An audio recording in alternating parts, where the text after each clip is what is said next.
The Summit for Democracy has resumed. Today is the second day of world leaders logging in to the virtual summit. Today, the Prime Minister of India has addressed the Assembly. He spoke about the democratic spirit being an integral part to India's ethos. This very democratic spirit and ethos had made ancient India one of the most prosperous. Centuries of colonial rule could not suppress the democratic spirit of the Indian people. It again found full expression with India's independence and led to an unparalleled story in democratic nation building over the last 75 years.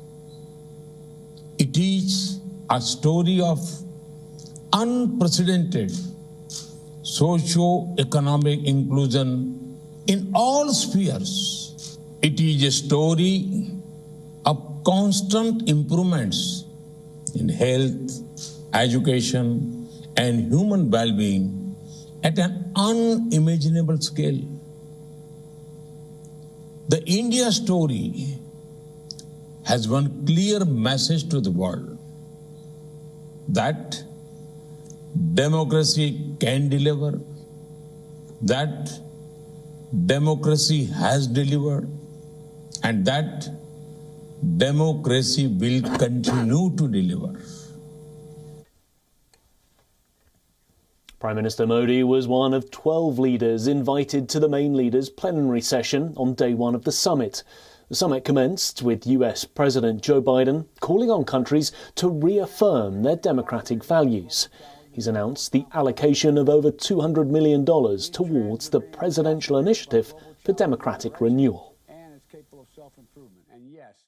Today, I'm proud to launch the Presidential Initiative for Democratic Renewal, which will focus efforts across our diplomacy and foreign assistance programs to bolster democratic resilience and human rights and globally. Working with our Congress, we're planning to commit as much as $224 million in the next year to shore up transparent and accountable governance. French President Emmanuel Macron stressed on the need to have open debates and gave the example of problems faced by Afghanistan. When I see the resistance of our democracies to this pandemic, and when I see the autocratic regimes, I see the difference.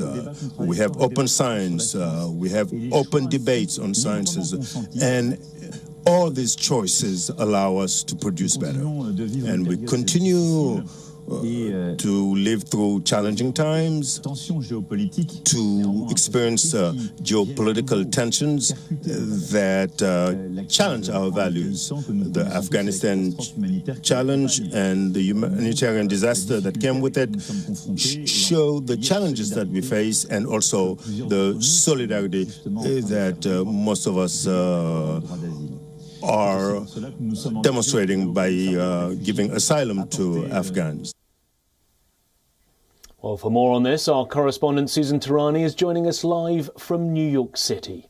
Susan, we've had one day already, there's another day still to go. What's your assessment so far, and do you feel that there's a sense that the President is making lasting achievements at this summit?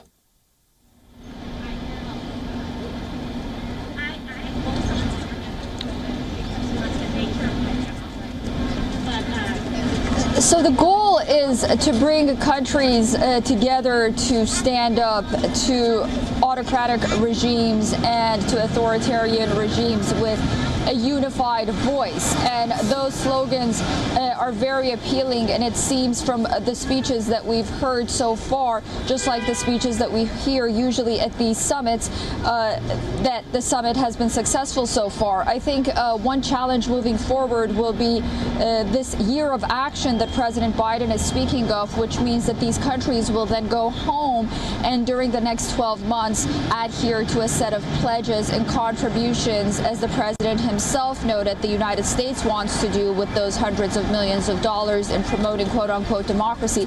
By the way, that's if Congress agrees to President Biden's pledge that he mentioned.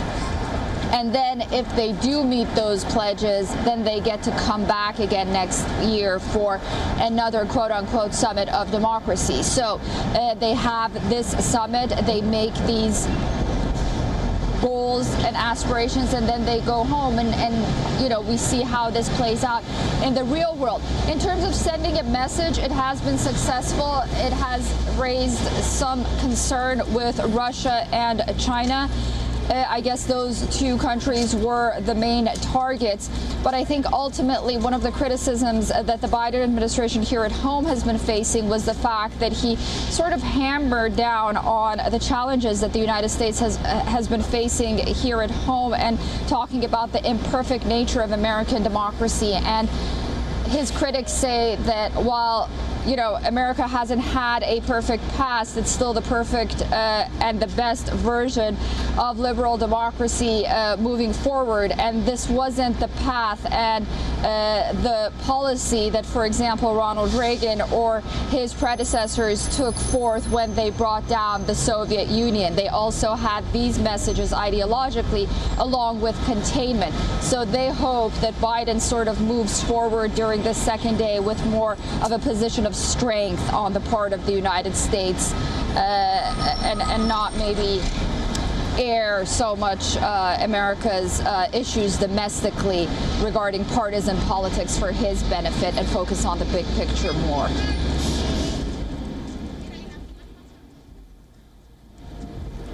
Thank you, Susan. That was Susan Tarani joining us live from New York City.